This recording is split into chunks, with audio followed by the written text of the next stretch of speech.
Hey everybody, welcome to day 4.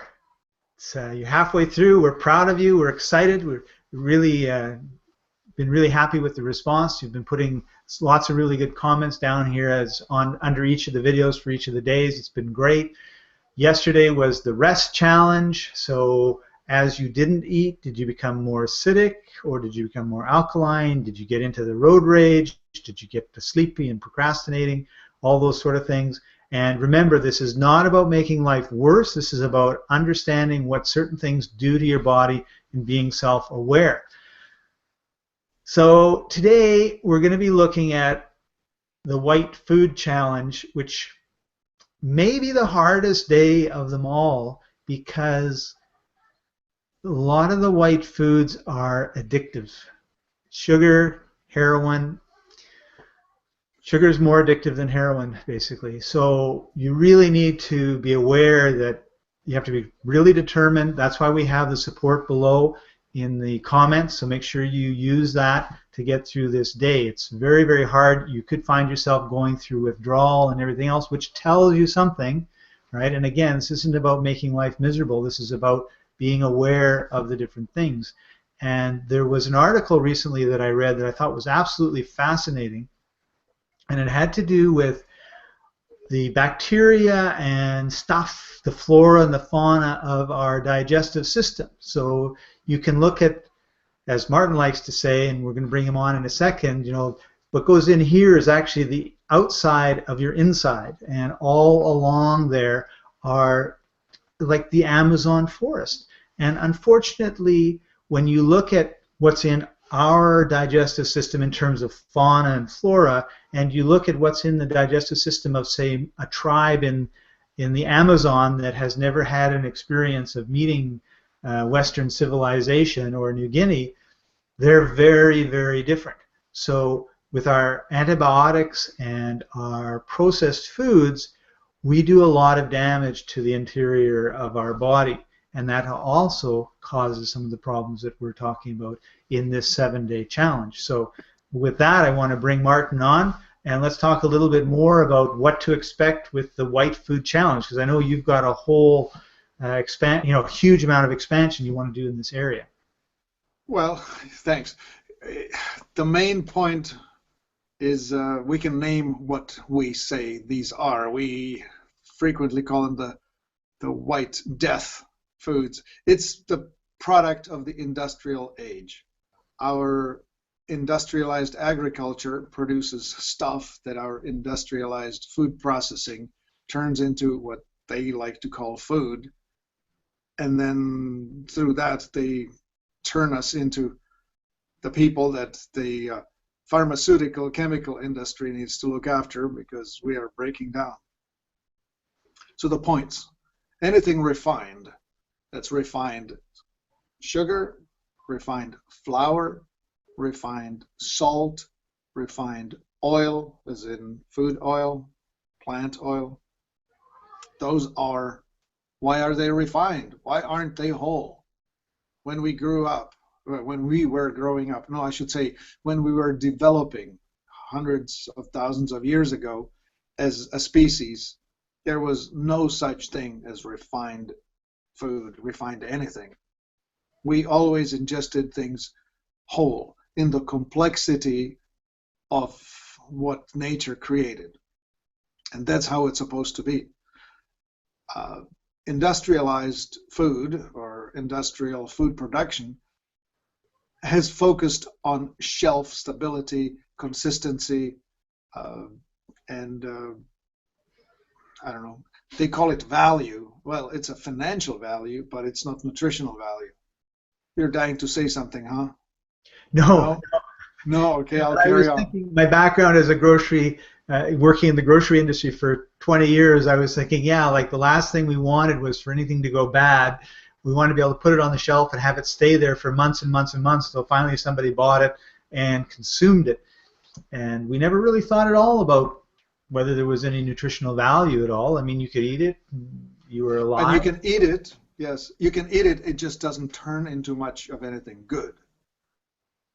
So white salt, the opposite of white salt is whole salt. such as Celtic, Himalayan, real, Morton's, salt that has not been refined. So Sea when you salt, would that be one? well, you look at the package of the sea salt, it's either going to say whole sea salt or refined sea salt. Hmm. Well, refined is going to be just a pure sodium chloride, no trace minerals, not so great. Again, sugar. When you have refined sugar, it's the completely pure, snow white, crystalline substance that looks so wonderful. Well, it's not that great. And it's even hard to trust molasses, which is the whole brown sugar, still in its wet state. These days, it's made by first refining it and then throwing the brown stuff back in. That's not the greatest. I'm hoping that you'll find something raw for your sweetening needs, like perhaps maple syrup or honey or something of the sort, agave syrup. But we're not really meant or supposed to have a lot of very sweet things. So bad news there, I'm sorry. Flour, whole is better than refined. But unfortunately, of course, the whole needs to be kept either refrigerated or even frozen, else it will go bad. It goes rancid on you. So you have to keep it in the freezer, otherwise it's no good. Or else you have to grind your own, which becomes a real challenge. I mean, you would have to have the whole kernels, whole grain, and you would have to have a flour mill in the house, on the premise, and freshly grind something and bake with it that day. Of course, we have now developed a huge challenge with gluten. If you have seen Dr. Davis's book called Wheat Belly, it's such an indictment of the agricultural industry, where he shows that the invention or hybridization of dwarf wheat back in the 70s started a trend that is leading to more and more people becoming gluten intolerant and all kinds of problems. Anyway, so that's one of the foods that we would like you to not eat in this challenge. Refined oil, what did they refine out of it? Why did they need to refine it? Well, the main reason with plant oils is the omega-3 fats are the fragile fats, the ones that can go rancid even at room temperature, even at minus, well, I don't know, even it is colder, like when water would still freeze, these oils are still fragile at that temperature. So these fats, these fragile fats, have been refined out of it. So the vegetable oil that sits on your grocery store shelf, and it will say refined, if it doesn't spoil, that means it doesn't have the good omega-3s in it. It will be rich in omega-6s. And that creates the imbalance that we are now all trying to correct with supplementation. What else did I not remember, Scott? Oh, well, we're talking about generally processed foods. Sure enough. Yeah. Yes. So, okay, once you cook things or can things or pasteurize things, what you have done is you coagulated the proteins. So your body now has to find the extra external energy to build the enzymes to be able to digest these foods. So you either have to supplement digestive enzymes, or you have to eat predominantly raw, uncooked, unpasteurized food. Else you're building up a deficit, which then challenges your digestive system, leaves decaying, putrefying, rotting things in it. I don't need to get too graphic, do I? no. So Okay. what we're looking at now is no flour, so no bread, no donuts, no muffins, no buns, no pizzas, no sugar. Good luck with that. That's going to be a really, really hard one. But we're just talking about sugar on donuts and sugar in all sorts of stuff that it's in.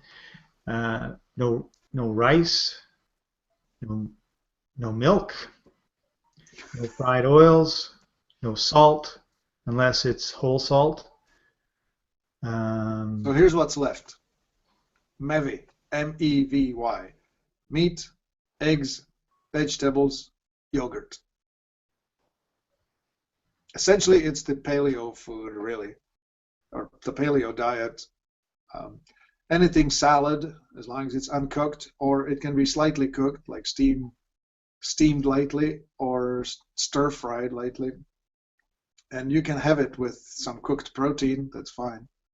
You can have oil and vinegar dressing, but you have to stay away from the refined foods.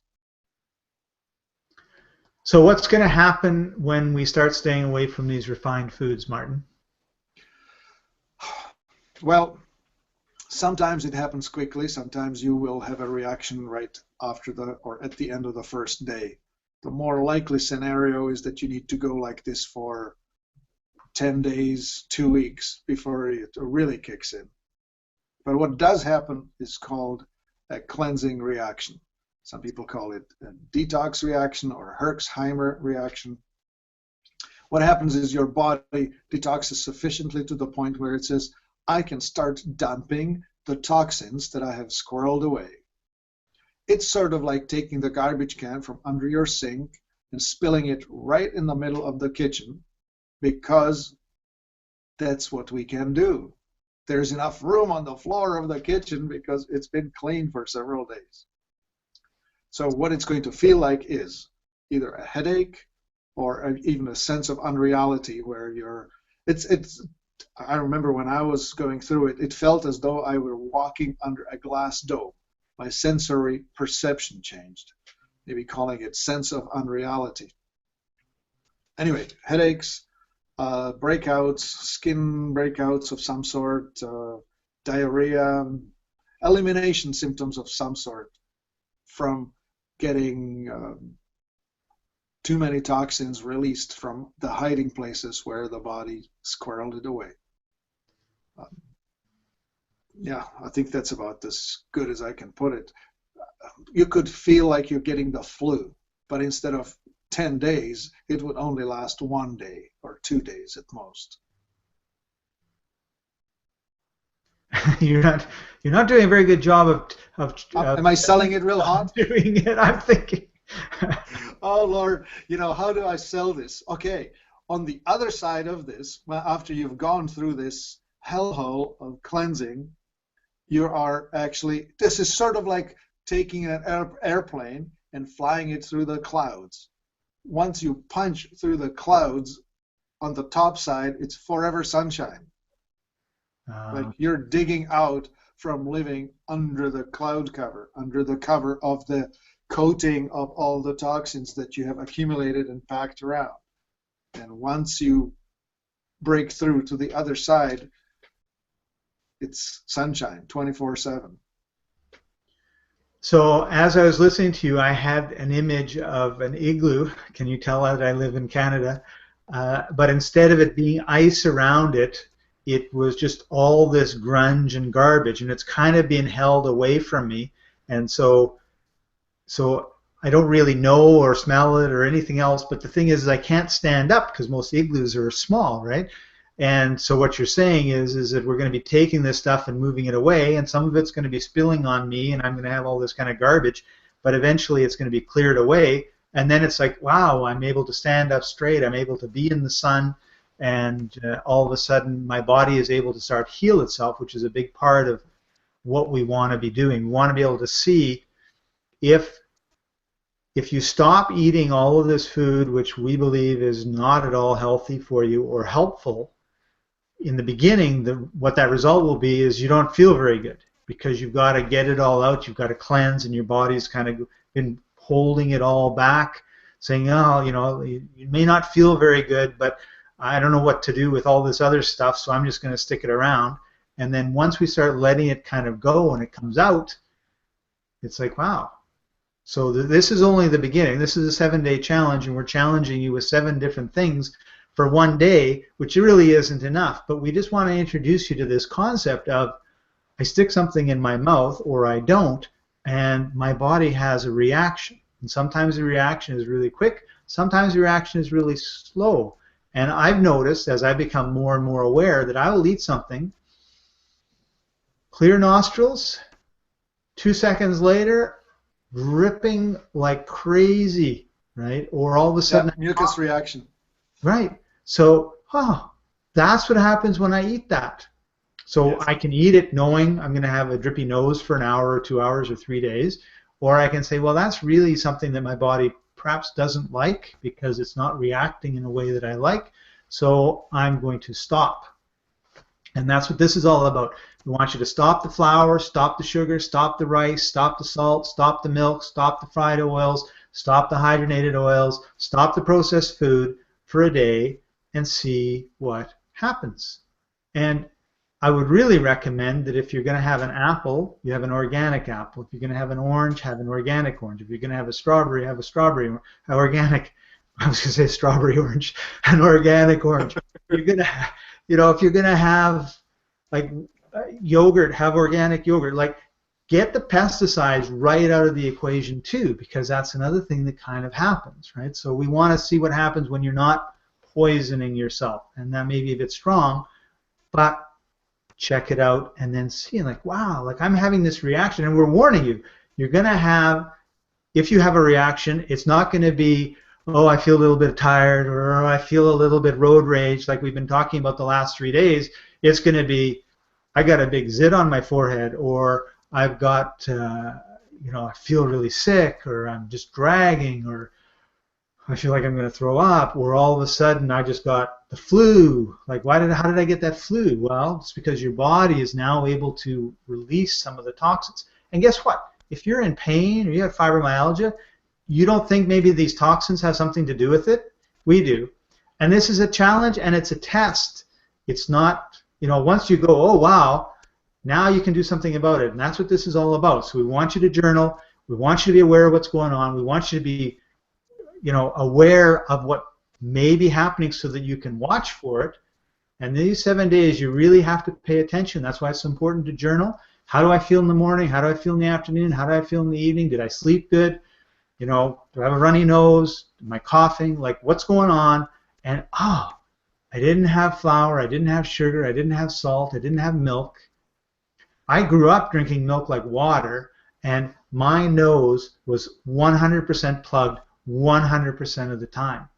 And I think milk had a lot to do with it, because ever since I stopped drinking milk, I have yogurt, but I don't drink milk like I drink water, it's been clear. And I think there's some environmental things too. I don't think anything is necessarily 100%, but there can be a whole bunch of factors. And if you can see, here's one factor that's a huge, huge thing to my health.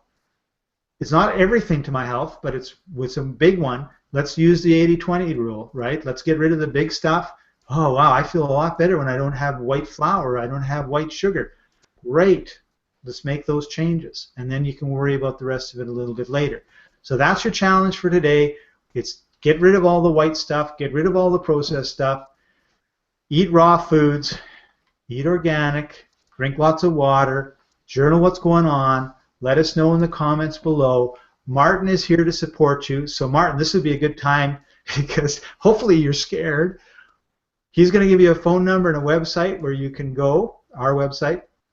And if you have a problem, call him. Say, Martin, day 4, no flour, no sugar. I'm going nuts. What do I do? Because he's our health coach and he will help you. Indeed, the main point I really want to stress is your journaling. And the common reaction to eliminating these non-foods is that you get more energy. And I certainly hope that you do. 4 out of 5 people usually get more energy, and 1 out of 5 doesn't. Most people start feeling better. Some of us are the lucky ones who start feeling worse immediately. So, well, anyway, you'll know. I certainly hope for you that you start feeling better. So that's going to at least give you a lift and a sample and a vignette of what life could be like, good, as opposed to, oh Lord, how can I go through this? Anyway, call me. I'm at 1-866 543-3388. Keep notes. Sometimes it takes 3 or 4 days of clean before you really feel the full relief or the full reaction. So if you can, just get on the clean and sustain it for the rest of this challenge. Wonderful. Okay, thank you, everybody. Tomorrow, it's the gluten challenge. So we'll be talking a little bit about gluten and that sort of stuff. And leave some comments below. Let us know how you're doing. We really do care. See you tomorrow.